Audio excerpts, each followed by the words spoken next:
Bendiciones con todos. Tema 18, las verdades de la palabra de Dios. Hoy, Jesús dice que hay que nacer de nuevo, parte 2. Y utilizamos San Juan capítulo 3, versículos del 8 al 15, que dice lo siguiente. El viento sopla de donde quiere y oyes su sonido, mas ni sabes de dónde viene ni a dónde va. Así es todo aquel que es nacido del Espíritu. Respondiendo Nicodemo y le dijo, ¿cómo puede hacerse esto? Respondiendo Jesús y le dijo, ¿eres tú un maestro de Israel y no sabes esto? De cierto os digo que lo que sabemos hablamos y lo que hemos visto testificamos y no recibís nuestro testimonio. Si os he dicho cosas terrenales y no creéis, ¿cómo creeréis si os dijere las celestiales? Nadie subió al cielo, sino el que descendió del cielo, el Hijo del Hombre que está en el cielo. Y como Moisés levantó la serpiente en el desierto, así es necesario que el Hijo del Hombre sea levantado, para que todo aquel que en él cree no se pierda, mas tenga vida eterna. El testimonio que debemos creer. El milagro del nuevo nacimiento es todo un misterio. Querer entenderlo podría ser muy difícil para la mayoría de las personas. Por eso Jesús le dijo a Nicodemo que, así como no se sabe de dónde se origina el viento y no se puede ver, pero sabemos que existe ya que lo sentimos y lo oímos, así el nuevo nacimiento opera a través del Espíritu Santo de manera soberana, sin ver alguna señal visible de que está operando en ese momento. Pero luego las evidencias de una vida cambiada son el fiel testimonio de que ha ocurrido. Aún así, Nicodemo no logró comprender las palabras de Cristo y por eso se pregunta, ¿cómo puede hacerse esto? A pesar de que Nicodemo era un fariseo conocedor de la ley y los profetas, no lograba comprender con su mente humana el concepto del nuevo nacimiento. Ahora bien, pareciera que la conversión que estaba ocurriendo entre dos personas, ahora Jesús la llevaba a todo el público presente al comenzar a hablar en plural. Dice, de cierto te digo, que lo que sabemos hablamos y lo que hemos visto testificamos. Y no recibís nuestro testimonio. Si os dijere cosas terrenales y no creéis, ¿cómo creeréis si os dijere las celestiales? Entre la audiencia había muchos que aún viendo los milagros que Jesús realizaba en la tierra, no creían en él. ¿Cómo creerían si les hablaba de las cosas espirituales como el nuevo nacimiento, su ascensión a los cielos o la resurrección? ¿Cómo creerían? Posiblemente el problema de Nicodemo es que quería comprender las verdades espirituales con su mente humana en lugar de creerlas en su corazón. San Agustín de Hipona solía decir, creo para entender y entiendo para creer. Estas palabras describen bien la forma de cómo debemos recibir las cosas espirituales. Primero debemos creer con nuestro corazón, no tratar de razonarlo. Luego, después de creerlo a través de nuestra fe, llegamos a comprender muchas cosas más para seguir creyendo. Precisamente el nuevo nacimiento es cuestión de fe, como lo declaran las Sagradas Escrituras. Por ejemplo, Gálatas capítulo 3, versículo 26 dice lo siguiente, pues todos sois hijos de Dios por la fe en Cristo Jesús. Es por la fe que podemos llegar a creer en el nuevo nacimiento, ya que cuando por medio de su palabra somos confrontados por nuestros pecados y decimos arrepentirnos y aceptar su oferta de perdón, el Espíritu Santo viene a nuestra vida para operar el milagro del nuevo nacimiento, creando en nosotros una vida nueva, una nueva naturaleza que nos convierte en verdaderos hijos de Dios. Las últimas palabras de Jesús terminan de explicar mejor el concepto del nuevo nacimiento. Dijo: y como Moisés levantó la serpiente en el desierto, así es necesario que el Hijo del Hombre sea levantado, para que todo aquel que en él cree no se pierda, mas tenga vida eterna. Jesús trae a la memoria de todo un episodio que ocurrió en el Antiguo Testamento, especialmente en el libro de Números, capítulo 21, versículo 9. Escuche lo que dice. Y Moisés hizo una serpiente de bronce y la puso sobre un asta, y cuando alguna serpiente mordía a alguno, miraba la serpiente de bronce y vivía. Maravilloso, ¿no es cierto? La historia de la serpiente de bronce debió ser algo con la cual los judíos estaban bien familiarizados. De hecho, aún después del momento que Moisés la hizo por instrucciones de Dios, los israelitas la conservaron hasta el tiempo de los reyes, llegando al punto de idolatrarla. Miren lo que dice Segunda de Reyes, capítulo 18, versículo 4.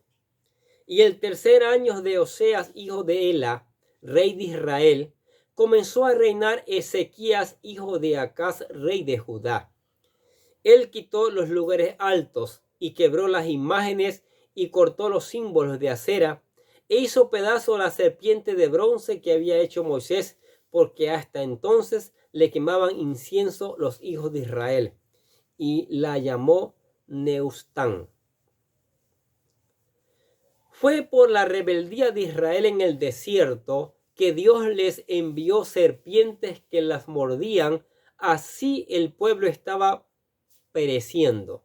Fue allí cuando el pueblo clamó a Dios por misericordia, y el Señor ordenó a Moisés que construyera una serpiente de bronce para que todo aquel que pudiera ser mordido al verla viviera. Escuche bien, de igual manera, así como la serpiente de bronce se había levantado en el desierto para que todo aquel moribundo al verla viviera, también el Hijo de Dios sería levantado en la cruz del Calvario para que todo aquel que en él crea sea salvo de todos sus pecados. ¿Sí? Charles Spurgeon, el príncipe de los predicadores, contaba acerca de su día de que nació de nuevo. Él creía que era un hijo de Dios por el hecho de provenir de una familia cristiana. Había completado sus estudios en un instituto teológico y asistía a la iglesia con regularidad. Sin embargo, como Nicodemo no se había dado cuenta que le era necesario nacer de nuevo. Un día, durante una fuerte tormenta de nieve, decidió pasar la tormenta en una pequeña iglesia que le quedaba en el camino.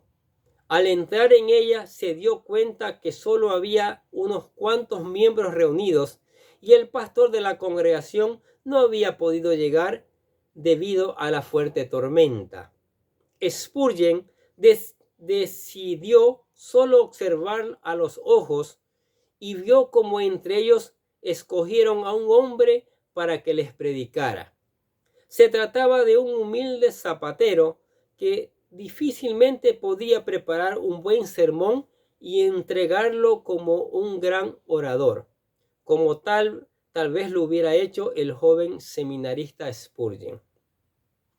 Este humilde zapatero pasó al púlpito y con gran dificultad meditó en el texto de Isaías que dice, Isaías 45:22, mirad a mí y sed salvos todos los términos de la tierra, porque yo soy Dios y no hay más. Entre muchas palabras, y sin un tema en mente, el predicador repetía constantemente las palabras: mírenlo a él, mírenlo a él. Estas constantes repeticiones penetraron en la mente de Spurgeon y tocaron su corazón, y comprendió que tenía que ver a Cristo y su sacrificio para alcanzar la salvación de su alma.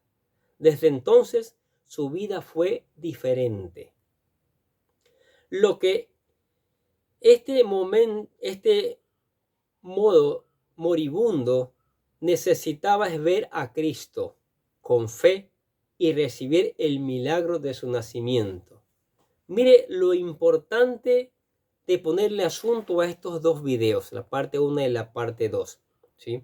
De creer en Cristo verdaderamente. Mire que hasta un predicador famoso en sus primeros años creía que había aceptado a Cristo, pero en realidad no. No había aprendido a mirar a Cristo, aquel que murió en la cruz, aquel que derramó su sangre, aquel que decidió morir en nuestro lugar. Es lo que tenemos que hacer para ser verdaderos hijos de Dios. Venir a Cristo con todo el corazón, ¿sí? No por escapar de algo, sino para que nuestra alma sea salva, para caminar a la vida eterna. Por eso nos hemos propuesto en estas series incluir la oración de fe, para que usted, con todo su corazón, venga a Cristo, venga a los pies, ¿sí? Aprenda a mirarlo a Él cada día, ¿sí? Y vivir bajo sus normas, bajo su palabra. La oración dice así: querido Dios, sé que soy un pecador y que nada de lo que hago puede hacerme ganar el cielo o la vida eterna. Creo que Jesucristo murió por mí, derramando su sangre para lavar todos mis pecados para ser redimido, y que se levantó de la tumba al tercer día. Ahora mismo lo recibo como mi Salvador personal, confiando solamente en Él como mi único camino al cielo. Señor Jesús, séllame con tu Espíritu Santo y escribe mi nombre en el libro de la vida. Y le decimos: gracias, Padre, por regalarnos la vida eterna. ¿Se convirtió en usted un hijo de Dios? Maravilloso, ¿sí? Vivamos bajo su gracia, vivamos obedeciendo su palabra, oremos en cada momento, en cada circunstancia, tengamos comunión, venga a la iglesia a escuchar la palabra de Dios, a seguir creciendo, ¿sí? Predique la palabra de Dios a otros con su vida y con la palabra que nunca llega vacía. Amén. Oremos. Padre, te damos gracias por tu palabra, Señor. Cada día nos enseña, mi Dios. Aquí nos ha enseñado claramente que hay que nacer de nuevo. Hay que nacer del agua y del Espíritu, de la palabra y del Espíritu Santo, para ser un verdadero cristiano, un verdadero hijo de Dios. Y gracias porque tu palabra nos aclara eso. Tu palabra nos enseña eso. Y eso es maravilloso. Te damos gracias por tu amor, por tu misericordia, por las bendiciones tuyas que son abundantes. Te damos gracias por la iglesia y que la iglesia comprenda y enseñe este verdadero nacimiento, para que todos los miembros de la iglesia sean verdaderos hijos, sean verdaderos cristianos y prediquen tu palabra de todo corazón, obedeciéndola y trayendo una multitud a tus pies, Señor. Llénala de tu Espíritu Santo, Señor, para que haga conforme a tu palabra. También seguimos orando por la familia, Señor. Padres, hijos, nietos, bisnietos, abuelos. Señor, que tú lo bendigas, que tú los llenes de tu Espíritu Santo, que se levante una nueva generación, una familia que honre tu palabra, una familia que esa palabra los lleve a un verdadero nacimiento espiritual, que se conviertan en verdaderos hijos tuyos, Señor. Sí, Señor. También oramos por los amigos, por los vecinos, por los compañeros, por todos los que escuchan la palabra. Que esa palabra se cumpla, nunca llegue vacía como ella misma lo dice. Que convierta el alma, que sea como martillo quebrando la piedra y que tu Espíritu Santo haciéndolas germinar. Y por eso te alabamos y te damos gracias en el nombre del Señor Jesucristo. Amén. Los bendecimos a ustedes que escuchan la palabra también. Sigamos escuchando, sigamos aplicando nuestras vidas y sigamos reenviando. Es muy importantísimo enviarle a hacer la obra evangelista para que otros conozcan también las verdades del Señor. Y nosotros les deseamos que tengan un día lleno de bendiciones.